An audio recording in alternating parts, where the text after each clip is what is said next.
Hey guys, welcome back to One Stop Biology. So in today's video, we are going to basically see the difference between primary and secondary metabolites, and then we are going to cover biomacromolecules, right? So we'll see the definition of biomacromolecules, what exactly are biomacromolecules, and then we'll see the categorization as well. So let's start with primary and secondary metabolites first. So guys, if one has to make a list of biomolecules, it will have thousands of organic compounds, right? Because we saw that our body is made up of so many different types of chemical compounds, so many different types of organic and inorganic compounds like amino acid, sugars, phosphates, and a lot of that, right? So basically, primary metabolites, when it comes to primary metabolites, these have identifiable functions and they play known roles in normal physiological processes, right? So basically, any kind of biomolecules are known as metabolites, first of all, right? Various kind of biomolecules are known as metabolites. Now, basically, it is present in different types, right? So, the primary metabolites are the ones which have identifiable functions and they play known role in normal physiological processes. So, in the last video, we saw a list of hydrogen, carbon, oxygen, nitrogen, sulfur, sodium, calcium, magnesium. So, all these are nothing but primary metabolites, right? But what happens is when one analyzes plant or say fungal or microbial cells, you'll see thousands of compounds other than these primary metabolites. These compounds can be alkalides, right? So they can be alkaloids, they can be flavonoids, they can be rubber. There are so many different type of essential oils. There are toxins, there are lectins, different type of drugs, right? So there are so many different type of metabolites which are very, very different in function, which are rarely found in different type of plants. So these, you know, complex compounds, somewhat complex compounds, thousands of compounds other than the primary metabolites are known as secondary metabolites. So these are nothing but secondary metabolites. Now here this table that you see is nothing but list of secondary metabolites. So you have different types of pigments like carotenoid pigment, anthocyanins and all that, right? So these are again secondary metabolites. You have alkaloids like morphine, codeine. These are secondary alkaloids, is secondary metabolites. Then you have terpenoids. You have essential oils like lemongrass oil. You have toxins. You have lectins. You have drugs, different type of drugs. Then you have rubber, gum, cellulose. So all these are part of secondary metabolites. So I'll repeat one thing once again that primary metabolites have identifiable similar functions and they play known role in normal physiological processes, right? But the role of or function of secondary metabolites are not so known. Why are they exactly present in the system is not still completely understood, right? But what we do is humans use these secondary metabolites as per their convenience, as per the requirement. Like we use rubber, we use different type of drugs, we use different type of spices, oils, pigments, scents, right? So we use these secondary metabolites as per our convenience, right? So these are basically primary and secondary metabolites. Like now let's go to biomacromolecules. What exactly are biomacromolecules, right? So let's see that now. Now, basically, guys, if you see one thing, there's one feature which is common to all of these compounds is that basically in the they're found in the acidic soluble pool. They are acid soluble pool, right? And they have, if we talk about their molecular weight, the molecular weight can range from 18 to 800 Daltons, right? So their molecular weight again varies a lot, right? Now these acid soluble pool basically represent the cytoplasmic composition. So the acid soluble pool, most of them are acid soluble pool. Now, this acid insoluble fraction has only four types of organic compounds. And what are these acid insoluble compounds? These compounds are first proteins, second nucleic acids, third polysaccharides,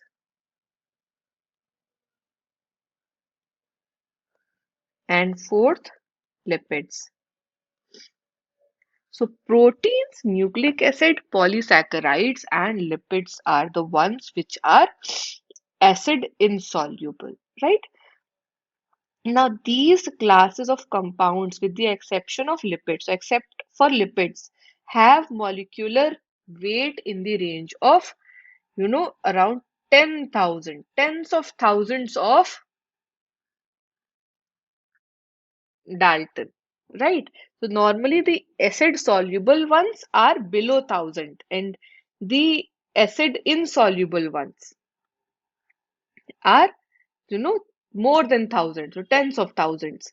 Now these are known as biomacromolecules, right? So the ones which basically are acid soluble compounds are biomicromolecules. So acid soluble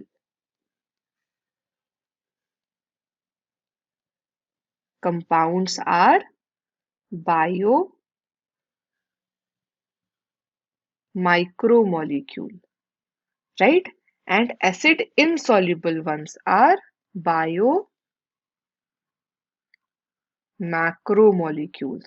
Now we are going to study biomacromolecules, right? Now remember guys, all these biomacromolecules have one thing in common except for lipids again. These are polymers, right? The proteins are basically polymer of amino acids, right? In the same way, nucleic acids are made up of, they are polymer of nucleotides. In the same way, polysaccharides are nothing but, it's mentioned in the name polysaccharides, right? Except for lipids, they are polymeric substances. These are polymeric substances, right? Now, basically, lipids do not exceed 800. So if it comes to the molecular weight of lipids, they do not exceed more than 800 Daltons because lipids are small molecular weight compounds and they are present not only as such as in they are present in as an individual compound, right? Sometimes, yes, they are present in structures as well, like in case of cell membrane. So in cell membrane, they are present in an arranged structure, right?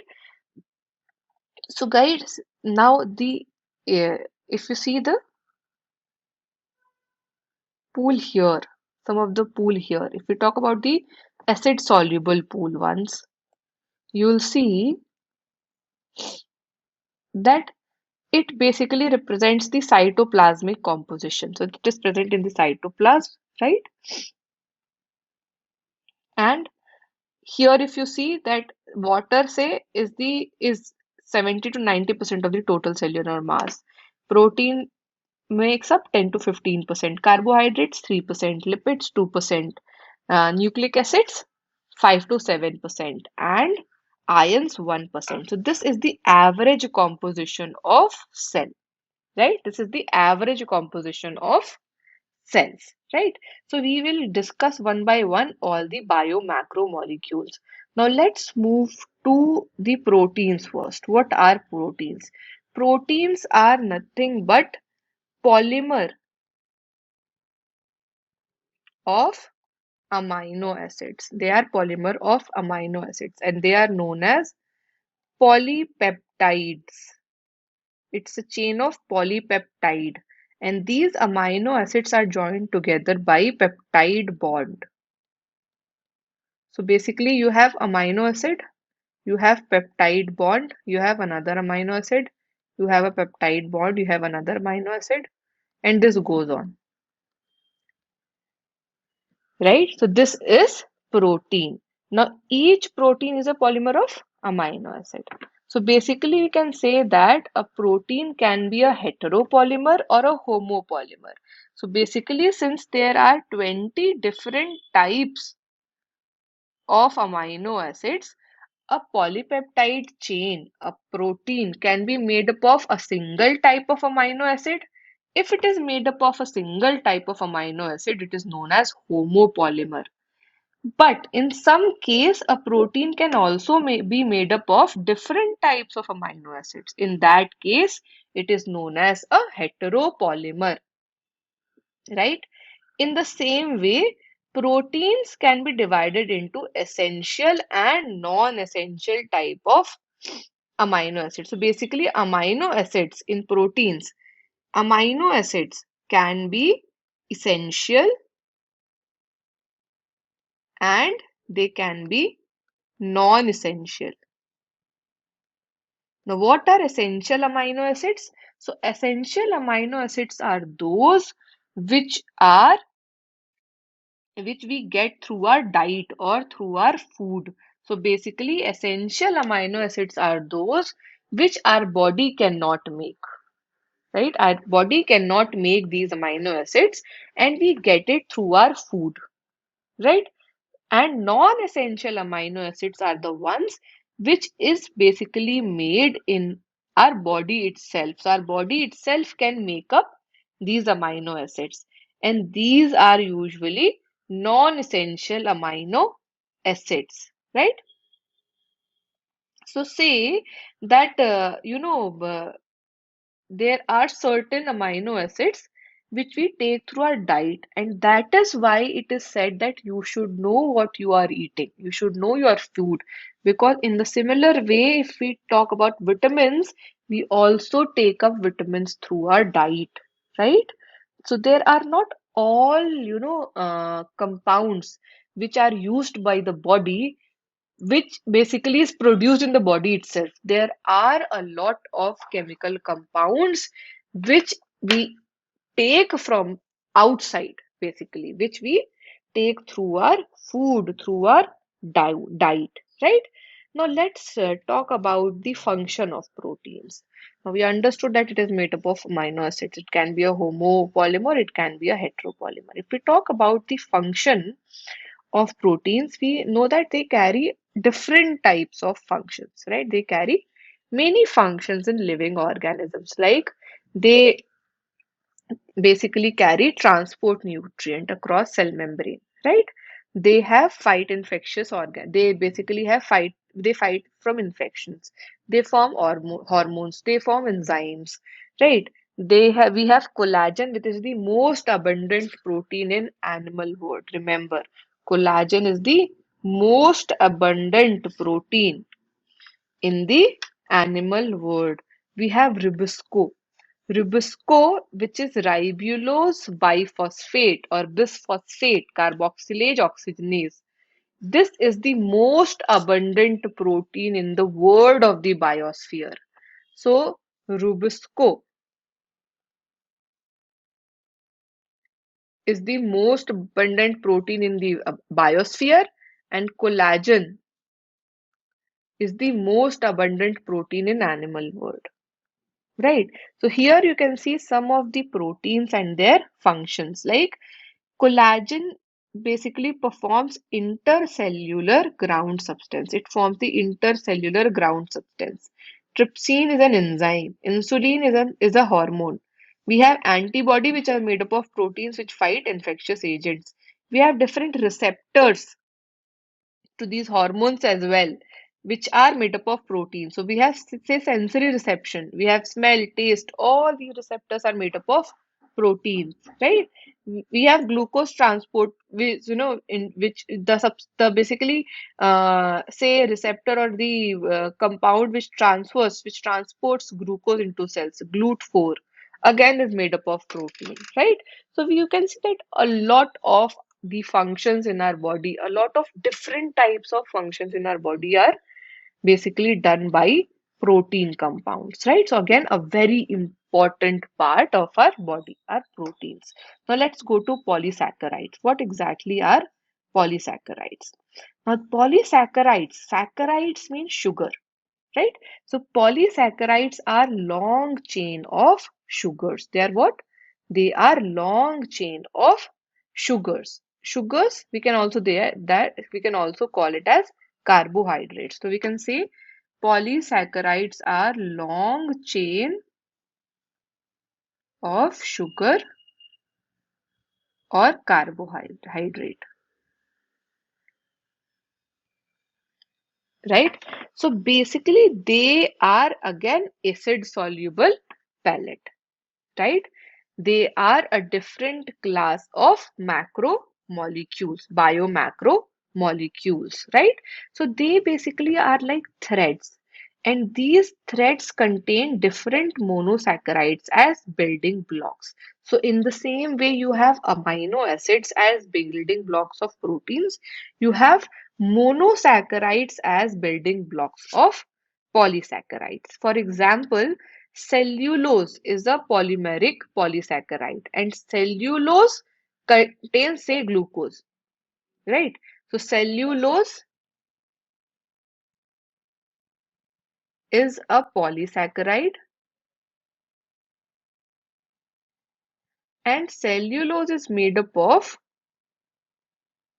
glucose, which is the monosaccharide, and it is a homopolymer.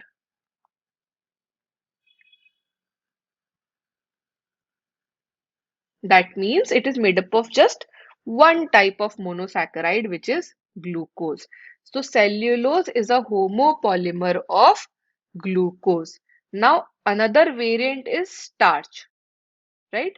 So starch is present in plants only. So it is present only in plant tissues, right? Now again, animals have another variant, which is glycogen. Another variant in animals are glycogen, right? In the same way, there is another variant which is insulin. Now, insulin is polymer of fructose. Insulin is polymer of fructose, right? So if in a polysaccharide say chain, say like glycogen, the right end is known as the reducing end. Remember that in, say, there are these monosaccharides, right? And this is a polysaccharide chain, right? So the right end of this polymer or the polysaccharide chain is the reducing end, and the so right end is the reducing end, left end is the non-reducing end. Left end is the non-reducing end. So I'll show it in the form of a diagram as well. Say this is glycogen. This is diagrammatic representation of, a portion of glycogen, right? So basically what is happening here is you have the polymer. This, say, this, it is showing an end. So basically this area is nothing but this.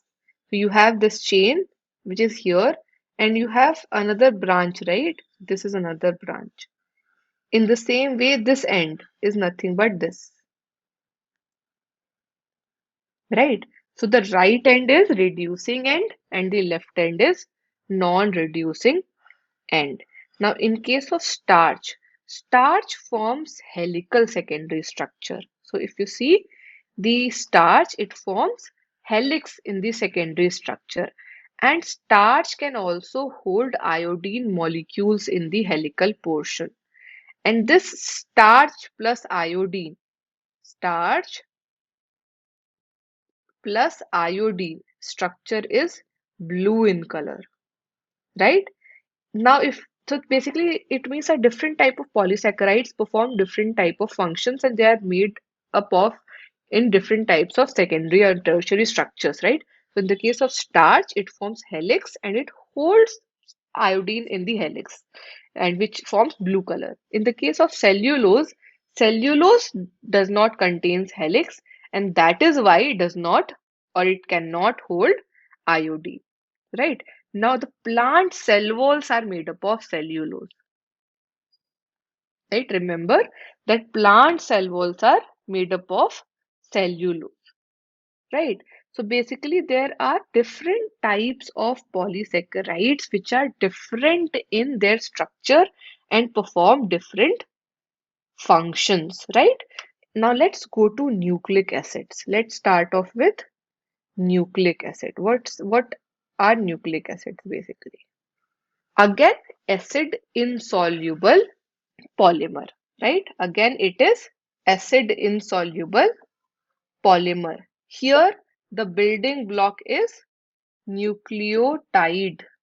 Nucleotide is the building block, right?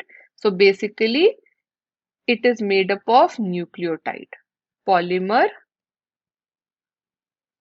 of nucleotide, right? Now, these nucleotide have three types of components, right? They have one heterocyclic compound. They have heterocyclic compound, which are nothing but nitrogenous bases, nitrogen bases. They have sugar. They have monosaccharide or sugar, and they have phosphoric acid or phosphate group. Phosphoric acid or phosphate. Now let's come to heterocyclic compound one. So it can be a purine or a pyrimidine. Purines are of two types, adenine and guanine. Pyrimidines are of three types, cytosine, thymine, uracil. Right? So this is all about heterocyclic compound or nitrogenous bases. Second is monosaccharides. Second is monosaccharide. So basically the sugar or the saccharide which is found in polynucleotide is either ribose. So you either have ribose sugar or a deoxyribose sugar. This is found in DNA. This is found in RNA. That is why we call it as D. Here we call it as deoxy, right? And here we call it as RNA, right? So basically this forms DNA, this forms RNA. So two types of sugar, ribose or deoxyribose. We call it as 2 dash because of where it joins, right? So 2 dash deoxyribose, right? So this is the second thing. Now the nucleic acid containing ribose is ribonucleic acid, which is RNA, and the nucleic acid containing deoxyribose is deoxyribonucleic acid, right? And the third, guys, the third component is nothing but either a phosphoric acid group attached or a phosphate group attached, right? So there are three different types of building blocks in nucleotide itself, right? So in nucleotide, you have a nitrogenous base, you have a monosaccharide, and you have a phosphate group, right? So with this, guys, we have basically covered the basics of proteins, polysaccharides, and nucleic acids. In the next video, what we are going to do is we are going to study the structure of protein. How exactly is the protein formed?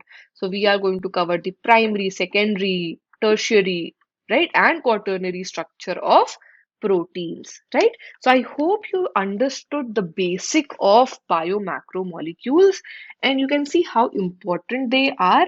So guys, if you did, please do not forget to like the video and share it with your friends. And if you're new to the channel, please do subscribe to the channel and press the bell icon to get all the updates that I'm posting. And yes, if you have doubts, my dear people, if you have any kind of doubts, please do not forget to ask your doubts. You can either ask it in comments of this video or you can also send your doubts over WhatsApp. I have given WhatsApp number in the description of the video. Thanks for watching this video, guys. See you again. Bye bye.